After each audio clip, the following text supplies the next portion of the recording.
Ni inkuru ibabaje kuko Immaculée cya mbere ndamuzi nk'umuntu twarabanye, ariko icya kabiri ndamuzi nk'umukada wacu wa RPF waharaniye urugamba turi ku rugamba na mbere yaho dutangira RPF, yari i Burundi. Igihe twabanye kinini kindi ni muri Transparency, icyo gihe branch y'u Rwanda ya Transparency International, buriya yatangiwe na Kananura. In fact kuko nari mu rwego rw'umuvunyi ni natwabafashije kugira ngo bayitangize. Twashakaga abantu badufasha kurwanya ruswa, nanjye wamuhuje na Kananura. Yego. Baratangira barayubaka. Kananura ngira ngo yamaze igihe gitoya, hanyuma aragenda, yari arwaye ajya muri Amerika kwivuza. Immaculée yarayifata. Immaculée ni nawe rwose wayubatse neza, wari uri ku isonga nyine ni Immaculée. Ni naho tumwibukira n'ubu ngubu, kuvugisha ukuri, kwerekana aho bitagenda, gutunga agatoki abantu bakora nabi, ariko gushima ibyo u Rwanda narwo byakoze neza, ugasanga babyandikaho, barabyerekana ndetse barabitanga ku isi hose ngo babirebe. Ibyo rero tubikesha Immaculée.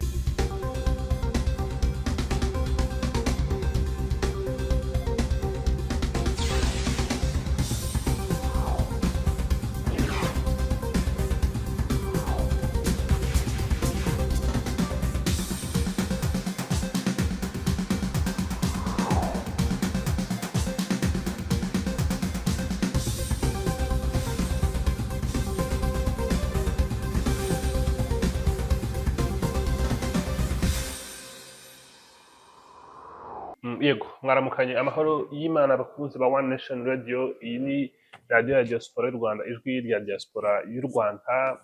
Nizere ko mumeze neza aho muri mu bice bitandukanye by'isi. Uyu munsi twagiriwe umugisha wo kuganira na Honorable Tito Rutaremara, ni umuyobozi w'urwego ngishwanama rw'inararibonye z'igihugu. Honorable, turishima cyane iyo tuganiriye kandi mwakoze kutubonera uyu munsi, umwanya uyu munsi.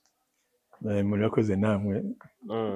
Biranshimisha kuganira namwe buri gihe iyo mwaje kundeba. Yego, murakoze cyane. Ni byinshi byo kuganira, ariko hari inkuru y'akababaro yatugezeho mu gitondo cyo kuri uyu wa kane, ivuga ko umuyobozi wa Transparency International ishami ry'u Rwanda, ni umuryango urwanya ruswa n'akarengane, Madamu Ingabire Marie Immaculée, yitabye Imana azize uburwayi ku myaka 64.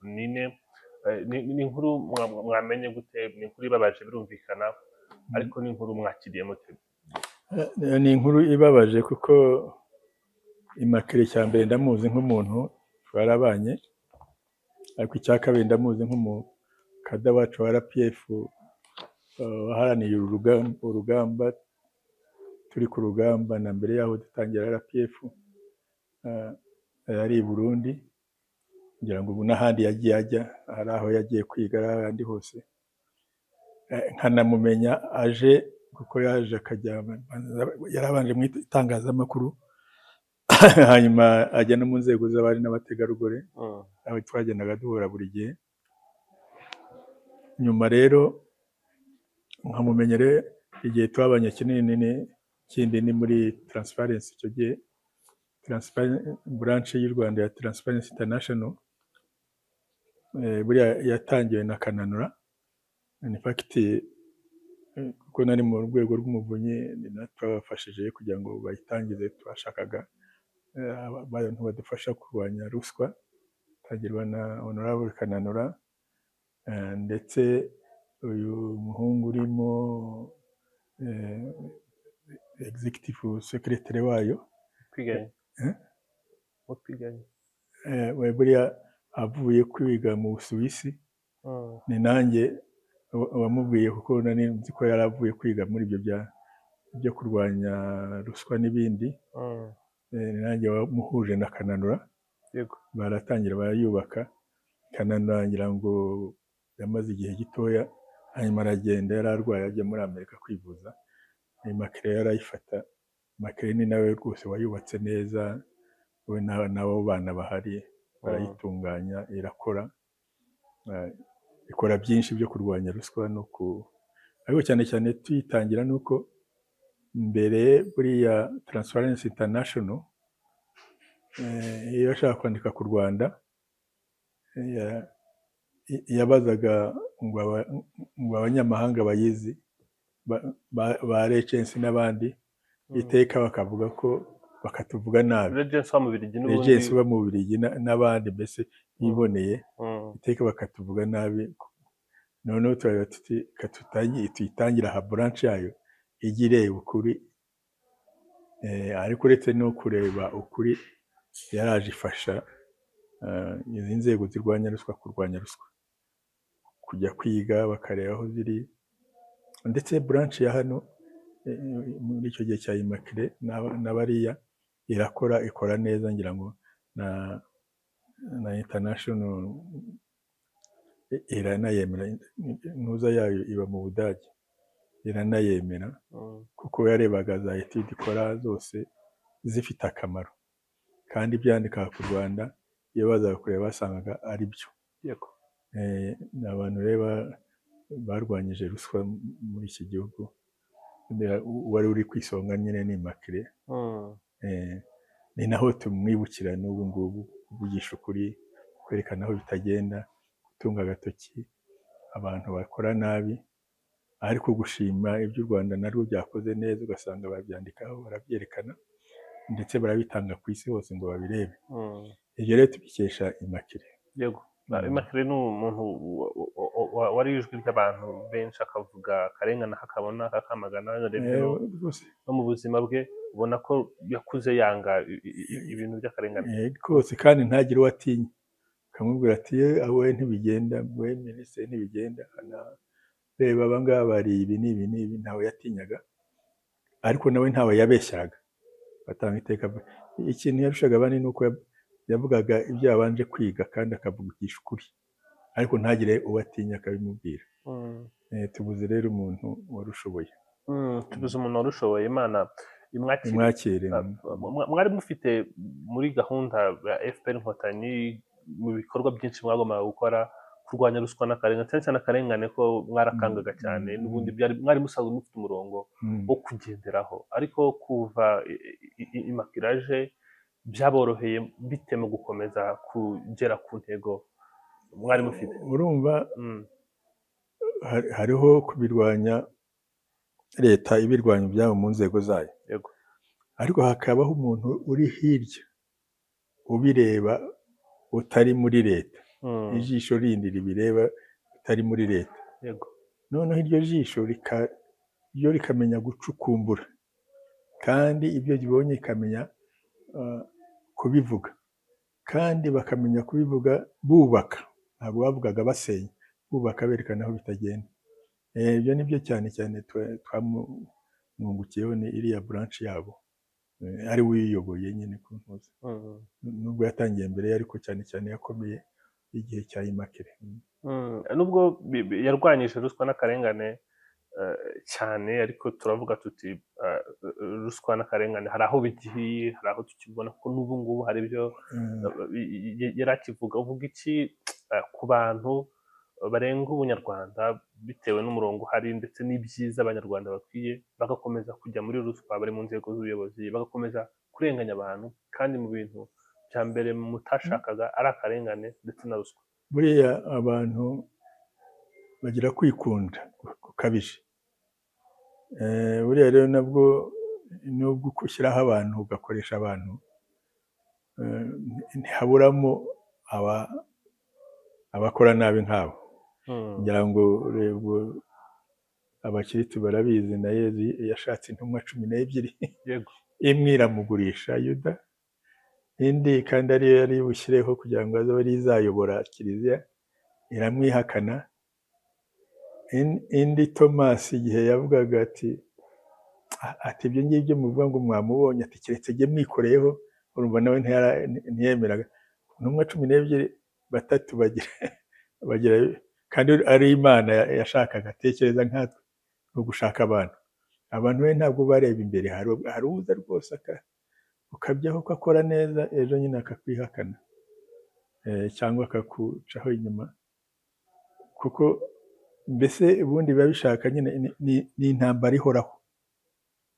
bishaka control na accountability, bishaka guhora ureba ushyiramo n'ibya audit ziriya ziza n'abandi bakora control na za investigation zibamo ko za bariya baribu cyangwa polisi bagenda babikora, cyangwa se abo hanze batari muri system nk'iyo bayimakire kuko bari hanze ntabwo bari muri system, binjiramo bakabireba wenda n'izindi za ONG zindi zibonetse ugasanga zigenda zibikora. Akamaro kanini rero kwe rwose nkawe nka branch yabo, icya mbere ubundi bari Transparency International kugira ngo ivuge ku Rwanda yashakishaga abo hanze biyita ngo ni Abanyarwanda, kandi Abanyarwanda cyangwa ni abantu babaye mu Rwanda ugasanga ari abantu bangiye leta bakabeshya buri gihe. Byatumye rero haboneka branch ya hano iza kandi yazi ikabikora neza, kuko nanone bariya babanje kureba ati bariya babanje kujya barega bati bariya ni ababoneka nimubarebe, ariko aba babikora neza ku buryo na International Transparency izi gasanga bakora neza ndetse igera n'aho bemera ibizera. Ijya inabwira n'izindi za branch ko ziza kurebera ku y'u Rwanda, ariko ibyo byose byazanywe na Immaculée yari ku buyobozi ari bitunganya bishyira ku murongo.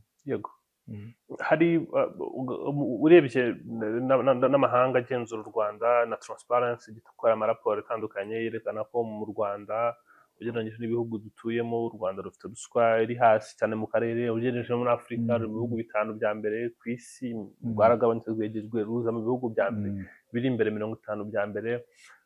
Bakavuga ko impamvu ni ubushake bwa politiki buhari, ni inzego zubatswe, ni inzego zindi. Ariko ugiye muri Bribery Index report isohoka yerekana ruswa nto n'ukuntu iribwa hirya no hino n'imbere mu gihugu, ubona ko hari imbaraga nyinshi cyane mu kurwanya, ariko bakavuga ko barwanya ruswa ntoya. Bakavuga bati haracyari abantu bo hejuru barya ruswa nini, abantu bakunze kwitwa izina ibifi binini. Nyakubahwa Honorable, ni iki kibazo cyabonetse mu kuba bashobora kurwanya ruswa muri traffic ikagabanuka, mu nzego z'ibanze ikagabanuka, ariko tukaba twumva hakiri abantu bakomeye ushobora kuba banarya ruswa, ishobora kuba umwe akarya ruswa ishobora kuba yaribwa n'abantu ibihumbi 2,000 bagabanyijwe. Buriya rero bituruka ahenshi kuko Abanyarwanda bataramenya uburenganzira bwabo ngo baburengere, bange gutanga ruswa mbese muri izi nzego zo hasi. Nka buriya i Burayi kuri nibo ku rwego rwo hasi n'urwego rwa tekinike nta ruswa igihari, ariko ruswa iri muri ba minisitiri n'abandi, iri mu nzego zo hejuru. Hano rero mu Rwanda buriya nta kindi gihugu urabona gifata ba minisitiri n'inzego zo hejuru kikabafunga kubera ruswa. Uzashakisha urebe nk'ubwo hari ubwo nk'inteko yigeze ubwa mbere dutangira inteko twakuyeho abaminisitiri 5 bose, ndetse tugira na premier ministre avaho kubera ibyo ngibyo, kubera ruswa. Buriya urebye ujye muri etude hose nk'aba ba meya abandi bose izo nzego zo hejuru ubona buri gihe zikurwaho zikanafungwa, nta handi uzabibona ni mu Rwanda. Nacyo gituma bayirwanya, ariko nanone urumva buriya iyo uri mu rwanya ruswa kabari abarwanya ruswa aribo bakora bonyine, abo bayaka badahaguruka ngo babafashe biraruhanyije. Buriya ubu ngubu abo bakaruswa bahagurutse bati turanze cyangwa bakabivuga cyarangira. Ariko rero iyo abo batarumva Abanyarwanda ngo bumve bati ntabwo tugomba gutanga ruswa, niba uyinyatse reka mvuge mbwira inzego zibireba zize zikureba, yashira. Ibi gusa nuko abayirwanya aribo bayirwanya bonyine, ba bandi bayisaba ntibabafashe. Nicyo gituma bigihari. Ni nacyo gituma ubona muri izi nzego ntabwo bigeze kumva bavuga ngo turu di Rwanda, bavuga bariya bameya bagiye bafungwa bose ku ntuzi, cyangwa ngo muri za minisiteri abantu bashize nawe gishaka kuba permanent secretary ntabwo ujya ubyumva kuko ariko nta handi uzabibona uretse mu Rwanda kuko mu Rwanda irwanya ruswa cyane. Gusa icyo kibazo kigihari nuko abo batoya badafasha abayitanga ntibafasha kuko buriya nk'iburayi gituma hasi idahari nuko abaturage uyimwatse arakuvuga ntuyimwake none ugasigara urya za zindi abo baboheje bagasigara barya za zindi amafaranga aturuka hano n'ayandi yose yazabije ugasanga ariyo bagenda barya ariko batacyaka abaturage ruswa. Ariko bituruka rero yuko ntago baraba sensibilize barumva yuko ari serivisi ari uburenganzira bwabo ko badakwiye kugira icyo batanga. Ngira ngo ni nacyo tukiri mu muvunyi sinzi nawe niba bakibikora twimfasayizinga kugenda twigisha abaturage tubigisha kugira ngo bayange biyitanga n'ibyo kuko bayanze noneho n'izi nzego zibigira yashira rwose hasi. Ubwo rero gituma abantu bakivuga bati abo hejuru yagira nako leta y'u Rwanda baba bayirenganya kuko hari igihe wumva kumva ikigo kikinike abayobozi bacyo bafunze. Tekereza ibigo bino muri private n'ibindi n'ubu barimo benshi baruzuye bishakisha ahandi muri Afurika cyangwa ni Burayi ntawe uzabona uretse mu Rwanda. Gusa icyo kibazo bavugaga nuko abaturage ntibarafasha leta kurwanya ruswa. Bayifashije ruswa yashira bayifashije ruswa yakwihuta nanjye ndabyizera bayifashije yashira n'abantu bakomeje gutanga ijwi nk'uko Madame Ingabire Marie Immaculée yatangaga nawe abiyayirwanyaga ariko noneho n'abariya bayaka wenda badashatse kubwira leta cyangwa polisi naho batitara bakarya urwara wenda nkabaye Immaculée batuti kandi harimo bamwe bajyaga babwira nka Madame Immaculée ukabona yahuruye yaje kureba iyo ruswa igahagarara. Birashaka ko abantu rero abo bayisaba bahaguruka bakanga bakarwanira uburenganzira bwabo. Ni nacyo kinini gisigaye kandi twizera ko bizashoboka. Hari abantu bavuga bati ikijyanye na ruswa n'abantu barayaka yego ariko hari n'abayisaba abantu baba bari mu bantu baba barakoze indahiro baba bafite inshingano z'igihugu. N'iki mukora mu gutegura abayobozi bashya bajya mu nzego ariko bakazana indangagaciro zumvisha abantu ko badakwiriye gutekereza ibyo bintu? Buriya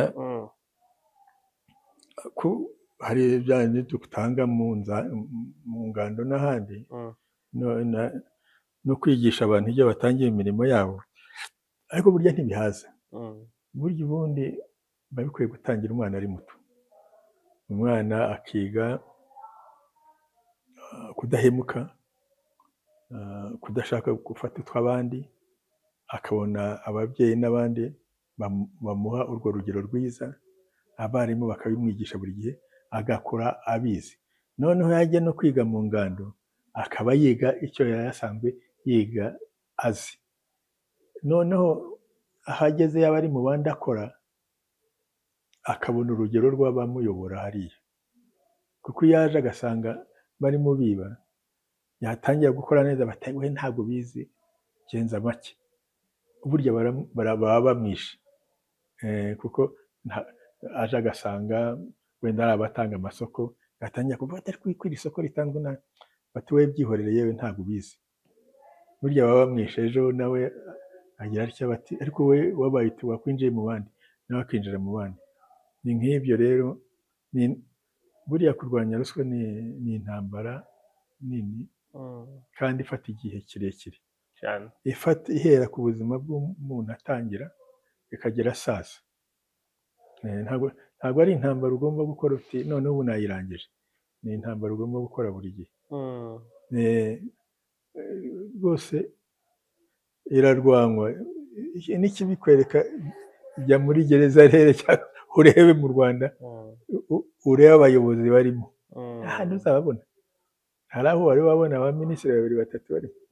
In fact na za CPI iyo zishyira u Rwanda mu bihugu bimeze neza nizo politiki bazishyiramo kuba ari igihugu gifite amategeko Eh, arwanya ruswa, nk'urugero ruswa bayigize icyaha kidasaza, igihe cyose eh, wayikorera eh, ibimenyetso igihe byazira bayiguhanira, niyo barayikoze muri 2022 ugasanga barabibashimira n'ubwo bushake bwa politiki. ubushake bwa politiki burahari, Mm, ariko kandi mujye mumenya nuko buriya no gutangira utangiye muri societe, buriya ni nk'uko wajya gutangira kuvura Zaire, mm, yarinjiye muri ruswa bizagufata igihe kirekire, kuko abantu baba bazi ko babeshwagaho na ruswa, barezewe bari muri ruswa, n'ahangaha niko byari bimeze. Noneho utangiye n'igihe cy'akarengane, bamwe bisha abandi, uwukoze aha arirukanka akavuga ati mpuye ko ndi iki, kandi wenda yibaga, ugasanga uwukozeho yahunga ati bampoye iki, ugasanga aragenda ari byo avuga, kandi ariko ibyo ni ibituruka muri society uko yari imeze tuyitangira. mm, Ariko intambara yo kurwanya ruswa irahari, ariko ni intambara y'igihe kirekire, ntabwo ari intambara, kandi ntabwo dushobora kuyitsinda abanyarwanda ubwabo batamenya uburenganzira bwabo, yego. akaba ari bo bayirwanya. Buriya ni intambara zose iyo abaturage batagiyemo ngo bayirwanye ntabwo zitsinda. Buriya n'iriya ntambara y'abacengezi twagize, buriya abasirikare bararwanya ariko abaturage babafashije birarangira. N'iyi ngiyi abaturage bafashije iyi ntambara ya ruswa byashira, kuko uwo bajya babona bavuga bati uyu yatse ruswa, bakaza kureba. Ijwi ryo kurwanya ruswa, tuvuze ko Madamu Ingabire Marie Immaculée ari mu bari bafite ijwi ryumvikana mu kwirwanya, uburyo bajyaga kuri televiziyo ukumva bari gutanga interview bavuga ibya ruswa, bajyaga kuri YouTube ukumva bari kuvuga ibya ruswa. Ni ijwi rikomeye riremereye, ntekereza ko rizanabikwa mu mateka y'igihugu mu kurwanya akarengane ndetse no kurwanya ruswa. Ariko ku baturage basanzwe by'umwihariko abakiri bato, ubuzima yabayemo n'imyanzuro yagiye afata bikwiriye gusiga irihe somo? Isomo bikwiye gusiga ni uko icya mbere ko ari umuntu wakundaga abaturage, ko ari umuntu wangaga akarengane cyane. Ubwo rero iyo wanga akarengane urwanya ruswa, kuko ruswa burya ibije kurenganya umuntu, ni nacyo gituma yaraje akabikora. Icya kabiri ko ari umuntu w'ukuri, iyo yabonye ukuri araguharanira, ahubwo akemera no gupfa yapfa ariko arwanira ukuri. Nibyo twari tuziho Immaculée. Ikindi rero nyine tumukesha ni uko iyo Transparency branch, international branch y'u Rwanda yakomeye igihe cye, igira izina ryiza, iremerwa mu branch zo ku isi, ndetse bakajya bitangaho urugero. Hari nk'urwibutso rwihariye wenda umufiteho, kwambwiye ko mwagiye muhura mu bice bitandukanye? Twagiye duhura, buriya ngiye nkiri mu Muvunyi, ubwo tujya gusinya memorandum of understanding kugira ngo dufatanye, kuko twarwanyaga ruswa, dufatanye nabo, bajye tubaha information badufashe, cyangwa nabo baduhe aho bageze, wenda baba badashoboye gukomeza natwe tubikomeze. Nayisinyanye nawe nkiri mu Muvunyi.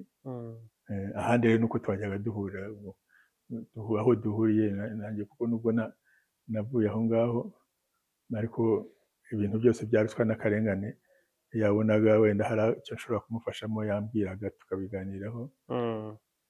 Habaye ababa bakoze raporo akampamagara tukajyayo kuyireba, nkareba n'abandi. N'igihe naravuye mu Muvunyi ndi muri Sena cyangwa ndi n'ahangaha. Yego, reka dusoze. Birumvikana n'ubuzima bukomeye yabayeho, n'ikintu gihambaye yarahaye ubuzima bwe kuzaharanira. Ariko hari abantu benshi bari mu Rwanda bakuze nyuma ya jenoside, batazi ubuhungiro, batazi ubuhunzi, ubuzima bwaho bumeze gute. Na Madame Ingabire Marie Immaculée yakuriye mu Burundi, aho umuryango we wari warahungiye, yahoranaga indoto zo kuzataha mu Rwanda. Yari yarambiwe ubuzima bwo guhora atotezwa no kudahabwa uburenganzira busesuye mu gihugu yari akwiye, kuko yari impunzi. Nko mu gihe kitarambiranye, ubuhunzi mwabubayemo namwe, watuganirije ku buzima bwanyu, uko mwavuye mu Rwanda mukisanga hakurya y'imipaka. Niki cyarimo kibabaje kiremereye kibuza abantu batekereza ku gihugu cyabo bavuga bati ngomba gutaha, ngomba gushaka ukuntu mva muri ubu buzima nkajya gutanga umusanzu ku gihugu cyanjye? buriya ikintu kinini ni uko cyane cyane nk'abavukiye mu buhunzi ni ukuvukira mu karengane. Buriya kuvukira mu karengane uzi kuvuka uzi yuko nta burenganzira ufite, uzi kuvuka uburenganzira nk'ubw'abandi banyagihugu bafite, uzi kuvuka uvuga cyane cyane nko mu mpunzi nka ziriya zo muri Uganda n'ahandi, ukaba uzi yuko aho dutuye si ahacu n'ejo batwimura, kuko nk'uko bafataga bakabashyira ahantu ishyamba mwaritema ryari rimaze kuba neza, abanyagihugu bahifuza bakabatwara mu rindi. Uzi kuvuka uzi ko ari uko nguko umeze, nta gihugu cyawe ntawe ukurengera, noneho n'utwara umaze kugera baratwaka, n'aho wari uri barahakwimura igihe bashakiye. Ni ibindi bibi cyane.